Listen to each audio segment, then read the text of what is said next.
Semua tower-tower yang ada di sini saya buat sendiri menggunakan 3D printer.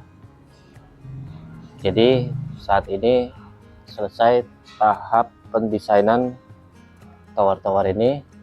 Apakah sudah bisa mencapai panen dan pohon tumbuh subur, dan tahap selanjutnya saya akan belajar mengenai pemberian nutrisi dan pengukuran pH.